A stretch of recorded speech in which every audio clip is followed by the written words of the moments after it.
pessoal. Então agora a gente vai para o nosso quinto capítulo, a quinta parte do nosso curso de criacionismo. E nesse momento a gente vai falar um pouquinho a respeito da criação do homem. É um tema importantíssimo, ele está ligado à história, ele está ligado às ciências, ele está ligado às religiões e à cultura, porque trata do início da humanidade, né? De onde nós, como humanos, viemos, né?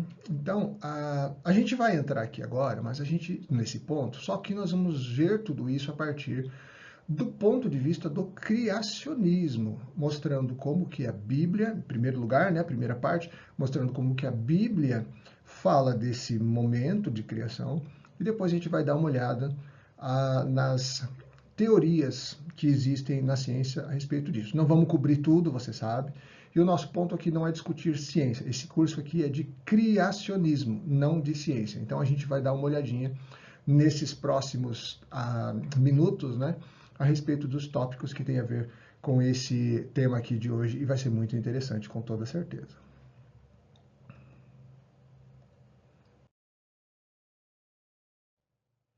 Bom, então, nesta aula nós faremos o seguinte, ó, nós vamos falar sobre a criação do homem segundo a Bíblia, né? Deixa eu pegar meu pointer aqui.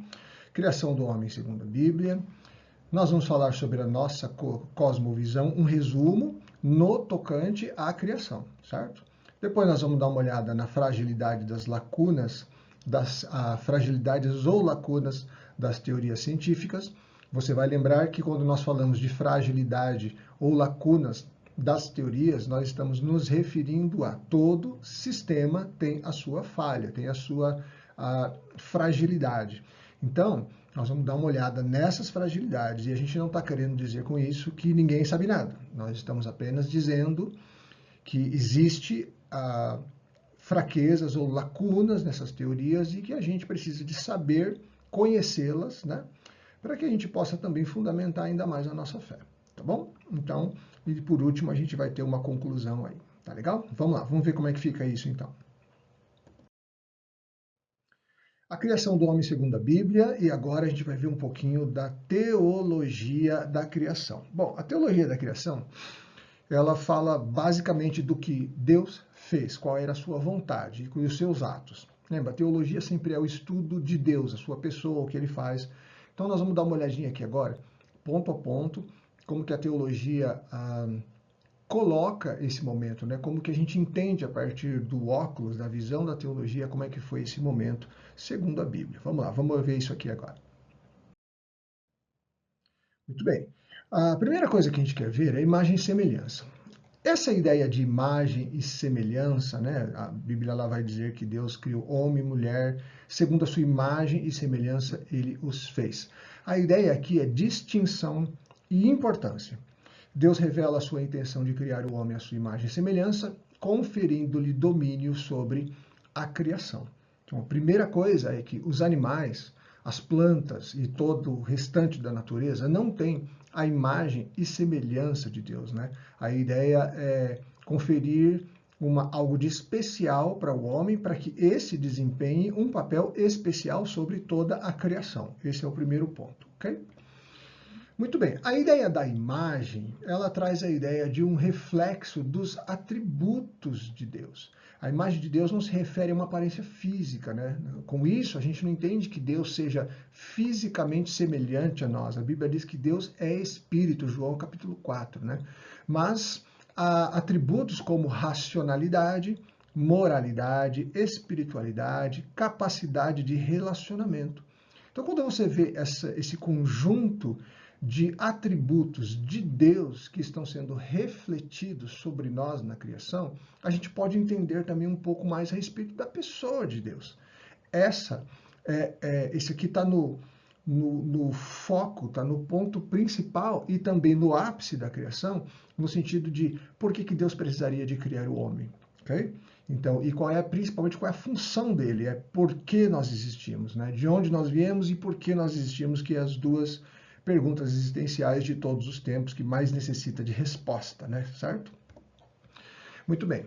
E aí, esse casal, ele recebeu a ideia de a ordem de encher a terra, frutificar, né, ter filhos, encher a terra, sujeitar a terra também. Então você vê que é entregue ao homem a, a ideia de reinar sobre a terra.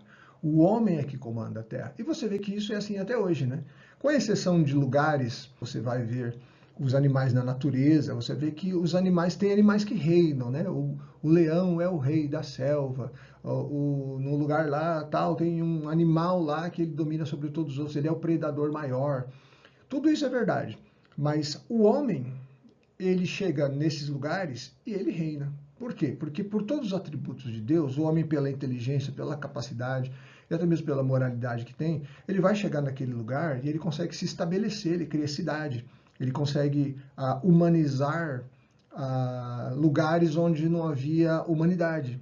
Então, essa é a ideia de que o homem vai encher a terra, vai frutificar e vai sujeitar também ao mesmo tempo. É a ideia do propósito. Então, o homem, ele está presente na terra para cumprir com o propósito de Deus, que é encher a terra e administrá-la também, ainda que estejamos fazendo isso de maneira não muito boa. Mas esse aqui foi o propósito original, o pecado que estragou tudo, né? Você já sabe disso. Muito bem, Adão, então, ele dá início à vida humana, certo? Deus forma Adão do pó da terra e o anima pelo seu sopro divino, tornando-o uma alma vivente. E esse versículo aqui mostra que Adão foi criado de uma só vez pela palavra de Deus, sem necessidade de nenhum processo evolucionista. Então isso aqui tem que ficar bem marcado, porque lembra quando eu digo nas nossas aulas que a ideia da ciência, muitas vezes, ela vai bater de frente com a revelação bíblica? Então, o que as pessoas que tentam conciliar as duas coisas vão dizer? Que, na verdade, Deus não criou de uma vez, Deus usou os processos evolutivos, né? Então, esse é o problema. Deus afirma que ele formou Adão e o fez e soprou a alma vivente e ele viveu. Não que ele foi um processo. E esse processo, segundo a ciência, teria demorado milhões de anos até que a similaridade, né, o primeiro ponto, tivesse desenvolvido-se, vamos usar essa palavra, até que os primeiros seres pudessem receber vida, milhões de anos. Então, aqui a gente tem uma encruzilhada bem forte, né? Milhões de anos ou um ato só? Então, isso aqui a gente tem visto, temos discutido bastante isso nas nossas aulas e aqui também a gente já tem conversado bastante sobre isso. É algo que a gente tem que tomar uma posição, porque a questão aqui é fé agora, ok? Ok, agora a gente vai falar um pouquinho a respeito da Eva, né, e da correspondência e companheirismo. Olha que interessante, Deus enfatiza a solidão de Adão e decide criar uma companheira em igualdade que o ajude. Daqui a gente tem uma série de coisas que a gente pode falar e pensar, mas talvez a coisa mais importante quando a gente pensa de onde veio a mulher veio da mesma maneira, uma criação miraculosa de Deus a partir de uma costela de Adão, você tem o texto aí, você pode checar. Mas a coisa mais importante é que o propósito da mulher é igual ao do homem. Eles vão juntos, eles vão administrar a terra. A única diferença é que a ordem de administração é dada para Adão e a mulher ela é feita uma companheira em igualdade que o ajude, diz o texto. E essa ideia de companheira em igualdade quer dizer da mesma espécie, né? A zebra tinha o seu casal, o elefante tinha macho e fêmea, e o homem só tinha o homem. Então Deus cria Eva para poder corresponder com todo o restante da criação, e a ordem de existência, de criação deles, diz muito a respeito a quem Deus chama as responsabilidades diferentes, né? A responsabilidade dada para Adão é que ele deveria governar aquela criação. E, segundo lugar, quando entra Eva, Eva teria que o ajudar a fazer isso. Então é assim que o texto é revelado. Não existe uma questão aqui a muito se preocupar com relação ao valor de cada um dos dois. Não tem essa preocupação. Os dois são criados da mesma maneira, com os mesmos atributos de Deus, só que com funções diferentes. É apenas isso, ok? Muito bem. E aí, quando o Adão ele vê a sua metade, a sua tampa da panela, ele fica muito animado. Então ele declara osso dos meus ossos, carne da minha carne, gerando a ideia de uma unidade. Olha só, Adão reconhece o propósito divino de profundidade e exclusividade da criação de Eva. ele celebra como algo muito bom. A ideia, a manifestação dele de que aquilo era uma coisa incrível, chega perto da ideia lá de fechar o dia dizendo que é muito bom quando Deus está na criação. A ideia de que a criação de Eva também foi feita em perfeição, também foi feita como uma coisa muito boa que não necessitava ser completada, não estava faltando nada. Ela já foi feita em perfeição, ok? E depois, em último lugar, a gente vê a ideia de uma só carne, que dá a ideia de um casamento, né? O Deus estabelece o casamento monogâmico, a união heterossexual, simplesmente porque só havia um homem e uma mulher, e o casamento foi feito nesta base. Somente um homem e uma mulher podem se tornar uma só carne. Essa é a nossa base teológica. Lógico que se a gente espremer bem, né, talvez ainda dê um pouco mais de caldo, ainda tenha mais algumas gotas para a gente explorar. Quando eu digo gotas, eu estou reduzindo bastante, né? A gente poderia explorar muitas coisas a respeito disso aqui, mas eu acho que no relato da criação, esse daqui é aquela base importante e indispensável que todos nós devemos saber quando a gente está estudando o criacionismo de acordo com a fé bíblica, ok? Muito bem, então na nossa cosmovisão cristã, a gente pode fazer aqui um resumo. Por quê? Porque sempre, para que a gente possa dizer que a gente se move, faz, pensa, conquista, anda, vai para qualquer direção, nós estamos fazendo isso sempre baseado na nossa cosmovisão. No nosso caso, uma cosmovisão cristã. Então eu queria dar uma repassadinha rapidamente, só para você poder caminhar aqui junto comigo, ó. Criação direta a partir de Deus sem processos evolutivos. É um resumão do que a gente acabou de fazer. Criação à imagem e semelhança de Deus, conferindo dignidade e propósito únicos ao homem. Criação do homem Adão, do pó da terra, e da mulher a partir de Adão, ou seja, da sua costela, sem processos evolutivos. Delegação de domínio sobre a criação, colocando o homem em posição especial e estratégica sobre a natureza. Depois, por último lugar, o casamento é monogâmico e acontece apenas entre um homem e uma mulher. Tudo isso baseado apenas no que a Bíblia diz. Para nós que somos cristãos e valorizamos a Bíblia como a palavra de Deus, então esta aqui é a base da nossa cosmovisão cristã, daquilo que nós cremos, quando nós estamos falando dos processos de início, lá do que a Bíblia nos ensina, ou seja, o criacionismo, ok? Um resumão aqui só para a gente fortalecer esses pontos aqui, a gente poder passar agora para o próximo ponto. Vamos lá. Ok, agora nós vamos falar sobre as fragilidades ou lacunas nas teorias científicas sobre a origem da humanidade, ok? Eu vou usar por base o que o professor Adalto escreveu lá no livro dele, né, Como Tudo Começou, onde ele argumenta essa ideia de as fragilidades ou lacunas nas teorias científicas sobre a origem do universo e da vida, especialmente a teoria da evolução. Aqui na descrição desse vídeo, eu vou colocar um vídeo muito especial. Eu tive que procurar bastante para achar esse vídeo. Então eu vou colocar ele aqui para você assistir depois dessa aula. Sempre nas nossas aulas a gente tem colocado um vídeo de apoio, normalmente do professor Adalto, comentando o assunto mais científico aqui do nosso curso. Então deixa eu te explicar por que eu faço isso. Isso aqui é uma estratégia para que a gente não tenha que ocupar esse curso ou a nossa aula discutindo as questões científicas. Por quê?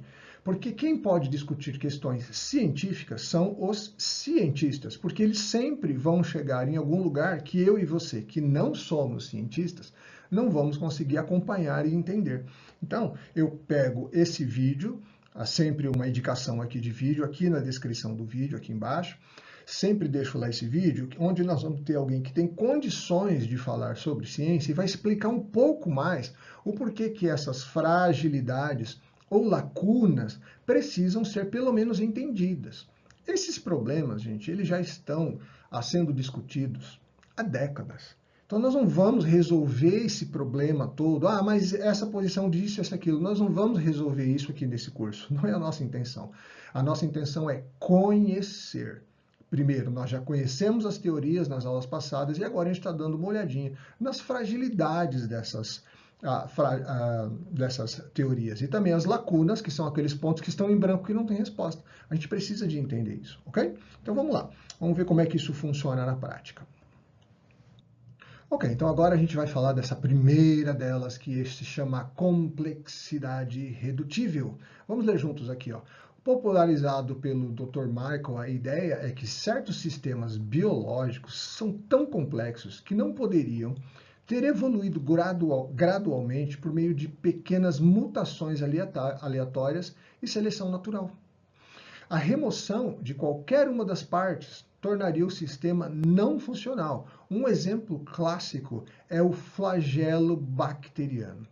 Essa complexidade desse sisteminha aqui do flagelo bacteriano aponta para a ação de um criador. Então, eu vou te deixar com uma lição de casa aqui. Eu queria que você desse uma olhada, digita lá no Google, principalmente no YouTube. Eu queria que você visse algum vídeo explicando o flagelo bacteriano. Você vai ter um tempo agradabilíssimo. O que nós vamos ver lá é simplesmente lindo. Vai lá e dá uma olhadinha sobre isso. Fica a lição de casa. Digita lá no YouTube, melhor ainda, para você ver vídeos e você vai entender do que a gente está falando, a complexidade que existe dentro de um sisteminha bem pequenininho, bacteriano. E você vai ver só do que nós estamos falando quando ele fala que é uma complexidade tão incrível e tão perfeita que não dá para isso ter acontecido apenas por mutações aleatórias e seleção natural. Os próprios cientistas olham para isso aqui e eles falam, isso aqui aponta para a ação de um criador, aponta para a ação de alguém que planejou, alguém que criou isso, né? Que fez que o sistema funcionasse dessa maneira. Fica aqui como lição de casa, ok? A falta de fósseis transicionais. E você vai ver que no vídeo lá do professor Adalto, você vai ver que ele fala bastante a respeito dos fósseis. E você vai ver o tamanho da dificuldade que é essa área. Então veja, nós não estamos dizendo que os cientistas e as pessoas que se dedicam para estudar essa área não sabem do que estão falando. Não é isso. Nós estamos apenas dizendo que a coisa é muito mais extensa, profunda, complicada do que a gente vê lá. Então, vai ser muito bom, depois desse vídeo, você assistir esse vídeo do professor Adalto, só para você poder ter uma boa ideia do que a gente está falando sobre isso aqui, tá bom? O registro fóssil não apresenta as inúmeras formas de transição entre as espécies que seriam esperadas. Se a evolução tivesse ocorrido da forma como é descrita, lógico, a ausência de elos perdidos. Você lembra que há 2 aulas atrás nós falamos sobre os elos perdidos? Quem trouxe essa ideia de elo perdido, de falta de conexão na teoria, foi o próprio Charles Darwin, e ele apresentou ainda esse problema como algo que podia, de fato, desfazer a teoria dele. Por quê? Nós estamos falando de elo perdido, você sabe. Entre uma espécie que gerou a outra, deveria ter fósseis que comprovassem que essa mudança aconteceu. Você vai ver, muito comum isso aí também no vídeo do professor Adalto, você vai ver isso. Se o peixe ele se transformou num réptil, então nós temos o peixe e nós temos o réptil, mas nós não temos as espécies intermediárias.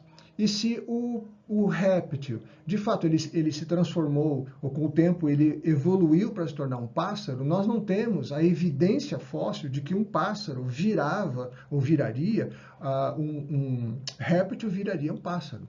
Então, isso aqui são problemas sérios, e não é somente nós, criacionistas, que mostramos. Os próprios evolucionistas tentam lidar com isso, tentam achar provas, mas até agora a coisa não tem caminhado muito, não. Então, a ausência desses elos perdidos, claros e inequívocos, entre grandes grupos de seres vivos, como disse o próprio Charles Darwin, seria como uma evidência contra a evolução gradual. Uma evidência contra, nas palavras do próprio criador da teoria, tá bom?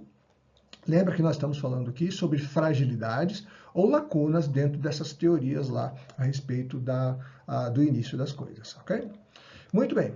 Depois, como nós já vimos aqui na aula passada, a biogênese. Então, como vimos anteriormente, as dificuldades que a ciência enfrenta para explicar como a vida surgiu a partir da matéria não viva. Lembra? Essa é a ideia base da biogênese. O não vida gera vida, ok? Então, ele argumenta que as probabilidades de formação espontânea de moléculas complexas como o DNA são extremamente baixas, tornando a biogênese um evento improvável sem a intervenção de um agente externo. Então, nessa aula de abiogênese, você pode entender, se você for pesquisar sobre a biogênese, eu diria para você que você apenas se lembrasse que a biogênese, hoje, ela não tem prova nenhuma, é apenas uma ideia. O professor Adalto chega a dizer que a biogênese é apenas uma história, num dos vídeos que a gente já viu aí. Então, um cientista olhando para as evidências da biogênese e chegando ao ponto de dizer que não tem como se ter qualquer boa ideia formada a respeito disso, no que nós vamos entender como isso aqui se ser comprovado. Então, é uma história, uma probabilidade, uma teoria que dificilmente vai conseguir se comprovar por causa do tamanho das dificuldades para que essa prova possa ser estabelecida, ok? A interpretação do registro geológico, tem outro grande problema aqui, né? Interpretação geológica das camadas das rochas e a datação radiométrica aumentam a existência de evidências que contradizem a ideia de milhões de anos de história da Terra. Os cientistas que contestam os dados oferecidos pela radiometria, geralmente, defendem uma interpretação de uma idade da Terra bem mais jovem. Também tem vários problemas relacionados à radiometria e a forma, ou seja, na verdade, a forma como nós estamos dizendo que a Terra existe. Então, os cientistas que olham essas dificuldades, que olham as fragilidades dessa forma de datação, eles têm afirmado, eles têm trabalhado com a ideia de uma Terra muito mais jovem, nada de milhões de anos. Né, a idade inteira do universo de 13 bilhões de anos. Né, eles estão falando, isso aí é um absurdo. Se a gente for pensar 13 bilhões de anos, parece alguma coisa bem absurda mesmo, né? Muito bem. Depois, a informação do DNA, ele enfatiza a complexidade da informação contida no DNA, comparando a um código de programação. Não sei se você já teve a oportunidade de ver isso, mas um código de programação é algo bastante complexo, né? Geralmente você tem gente muito especializada que trabalha muito tempo para conseguir ter um código razoavelmente grande. E às vezes você tem equipes trabalhando, às vezes você tem departamentos inteiros trabalhando para que esse código seja cada vez mais afinado, ele trabalhe cada vez melhor e com as novas necessidades que vão surgindo no dia a dia, né? Digamos, seria bem mais simples que a codificação do DNA. Então, só para a gente ter uma ideia, com essa ideia de comparar, né, o código de programação, o código de programação, você conseguir, sendo leigo, você ler tudo aquilo e entender, seria ainda mais simples do que decodificar o DNA. É algo realmente incrivelmente complexo, e ele argumenta também que a origem dessa informação complexa não pode ser explicada por processos puramente aleatórios. Então veja que quando a gente fala de aleatório, nós não estamos tirando a dignidade da teoria, nós estamos dizendo que, de fato, os processos são aleatórios, porque nunca se sabe o que vai dar. Esse é o caminho da evolução. Só se pode ver o que há de evidência, o que se diz que foi um caminho tomado lá atrás pelo processo evolutivo. Mas, na verdade, esse caminho é aleatório, porque não tinha ninguém controlando. Então, o que os cientistas falam é que simplesmente, aleatoriamente, não teria como esse processo existir, mas existe, na verdade, uma inteligência por trás dela por causa da combinação de tantos fatores que resultam na perfeição que a gente vê hoje aí em toda a criação aos nossos olhos. Ok?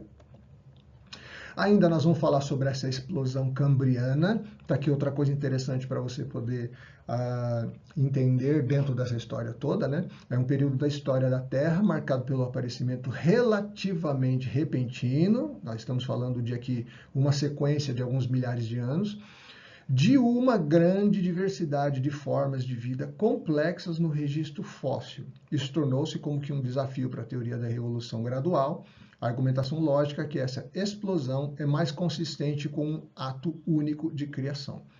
Nós estamos falando de um período da história em que se foi descoberto uma grande quantidade de fósseis no mundo inteiro. E quando vai se ver a datação dessa riqueza fóssil, nós vamos ver que a idade de todas elas são muito parecidas. Essa riqueza do período cambriano parece que aconteceu tudo muito próximo. Algo aconteceu, um evento em que muitos animais foram sedimentados, plantas, enfim, muitas partes da criação foram sedimentadas. E quando se vai fazer a datação, vai se ver que todas elas apontam para um mesmo período, tentando ajudar a gente a entender que esse período onde tudo isso aconteceu parece que foi um evento que aconteceu mundialmente e que criou toda essa riqueza fóssil. Esse aqui é vamos dizer, uma pedra no sapato da ideia de um longo período de milhões de anos, um processo gradual de evolução. Porque como que poderia se explicar essa riqueza em um mesmo período? Então essa aqui é uma outra coisa que vale a pena você dar uma pesquisada, ler um pouquinho, você vai também achar muita coisa interessante aqui. E é mais uma fragilidade dentro de toda essa explicação que a ciência tenta dar para o início da humanidade, né? As críticas à datação radiométrica, né? Essa aqui é uma questão muito mais técnica ainda. O questionamento à precisão e à validade dos métodos de datação radiométrica usados para determinar a idade de rochas e fósseis.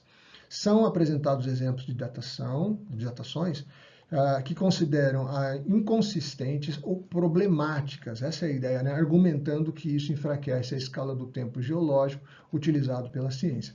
Eu vou deixar de novo para você nesse vídeo do professor Adalto, ele vai falar sobre essa questão também. Eu tenho certeza que você vai aprender muito ouvindo e assistindo aquele vídeo, ok? Muito bem, queridos irmãos. Então nós vamos parar para pensar um pouquinho aqui e refletir sobre isso que a gente viu. Como nós não temos por base querer desmentir ou enfraquecer ou ridicularizar tudo que a ciência tem feito, então a gente vai respeitar, mas entender que cada coisa tem o seu lugar.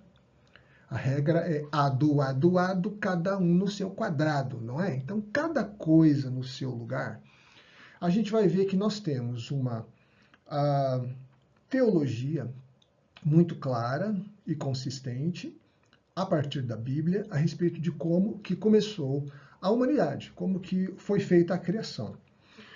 Tá, mas nós temos que entender que o ponto de vista do criacionismo é que ele é baseado na fé, não é científico. Então a gente puxa o plug, né? Já tem falado, despluga a ciência e pluga a fé. Esse é o nosso ponto. Então nós queremos pela fé, como está lá revelado. Só que aí vem esses irmãos cientistas criacionistas e eles tiram o plug da fé e conseguem plugar sempre que necessário, a ciência. Então, eles trabalham com pluga e despluga. Pluga a ciência, olha, a ciência também prova, e despluga e põe a fé e mostra a Bíblia. Então, isso é uma coisa que, óbvio, nem todo mundo pode fazer, né? Você teria que ser um cientista, eu teria que ser um cientista para poder fazer isso. Mas a nossa ideia principal é que parece que a gente, humanidade, a gente está celebrando teorias científicas como se elas fossem a verdade incontestável. Então, o propósito desse curso, e desse capítulo aqui em especial, é que a gente dê uma olhada e somente entenda que esses sistemas científicos têm problemas seríssimos, que quando se é ensinado nas escolas, faculdades, nos cursos por aí, isso está dentro do cinema, isso está na música, isso está no desenho que as crianças assistem. Não é colocado que esses sistemas são falhos. Eles são colocados como verdade absoluta, porque dentro do mundo iluminista, que nós já estudamos bastante sobre isso, a fé tomou o lugar de verdade. Hoje, para a gente poder saber se uma coisa é verdade ou não, é-se recorrido à ciência. A ciência diz que isso é verdade, mas a ciência não tem essa autoridade. O papel da ciência é analisar, estudar e se propor a ajudar a entender evidências do que já existe. Esse deveria ser o papel da ciência. Então, vamos resguardar o bom lugar da ciência e tudo que ela tem feito pela humanidade, mas ela não é a autoridade final em termos do que é a verdade. Nós, cristãos, cremos que a autoridade final a respeito da verdade é Deus. Então, se essa não é a fé que comanda tudo, então a verdade ela passa a ser, a verdade de Deus passa a ser subjugada a partir do crivo da ciência. Eu não concordo com isso, eu não sei se você concorda, mas eu espero que não. Então, para a nossa reflexão aqui, para terminar, tem uma última palavra aqui do professor Adalto, em uma das suas palestras, que ele diz o seguinte: é como tentar construir um carro começando pelo escapamento. Boa sorte! A evolução sem um projeto seria como esperar que um Boeing 747 se montasse sozinho num depósito de sucata, só com vento e ferrugem. Parece improvável, não é mesmo? Então, isso aqui são palavras não minhas e também não precisam ser suas. Nós estamos olhando aqui para a palavra de um pesquisador sério que marcou uma época no nosso país, como alguém que tem capacidade de falar sobre todos os processos que estão envolvidos a partir do ponto de vista da ciência, mas refutando, por causa das suas fragilidades e os seus elos, que não têm a continuidade, falando como um crente na Bíblia, um crente em Deus. Então, por isso que é muito importante a gente ter a palavra dele aqui para ajudar a gente a entender. Deus, olha aqui o que lá em Atos, Lucas diz, né? Atos 17, versículo 26. Deus, de um só, ele fez todos os povos. Esse um só aqui, claro, é Adão, né? Para que povoassem toda a terra, tendo determinados tempos anteriormente estabelecidos e os lugares de sua habitação. Então veja só, em toda a Bíblia, nós temos o testemunho, já falamos isso, testemunho interno, testemunho que a própria Bíblia dá dela mesma, tendo em vista a quantidade de anos que se passaram para que ela fosse finalmente fechada, concluída da forma como ela chega para nós hoje. São muitos anos de história. E em toda ela, sempre continua a afirmação de que Deus, a partir de Adão, criou todos os povos, criou a humanidade. Então a gente não tem que ter grandes problemas com isso, ok? E para encerrar, nós vamos para as nossas duas últimas perguntinhas. A criação tem razão e propósito, como nós vimos lá, né? O evolucionismo, o acaso. Que conclusão que você tira disso? Então a minha pergunta para você é: a humanidade, a natureza e tudo isso que está aqui em volta, na sua opinião, é um acaso ou é propósito de Deus? De acordo com a sua resposta, você vai definir a forma como você entende o mundo. E a partir daí você vai agir, pensar, se relacionar em cima dessa tua resposta. E a última pergunta, então, para hoje, ó. Quais consequências a ideia de existência por acaso gera na mente humana? Porque se não há um plano, se não há um Criador, se não há um Deus moral que julga o pecado e determina o futuro, o destino do espírito, então vivamos e comamos, porque amanhã, bebamos, comamos, vivamos, porque amanhã certamente morreremos. Por essa razão é que a humanidade vive para acumular riqueza, poder, status, toda uma vida de aparência que, na verdade, tem muito pouco a ver com a essência.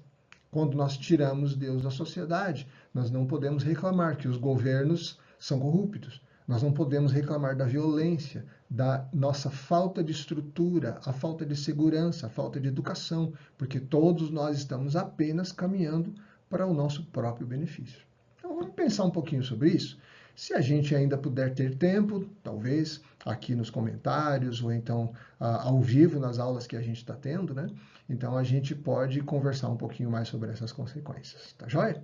Então que Deus te abençoe e que você possa ter uma vida frutuosa para a glória do nosso Deus. Amém? Nós nos vemos por aí.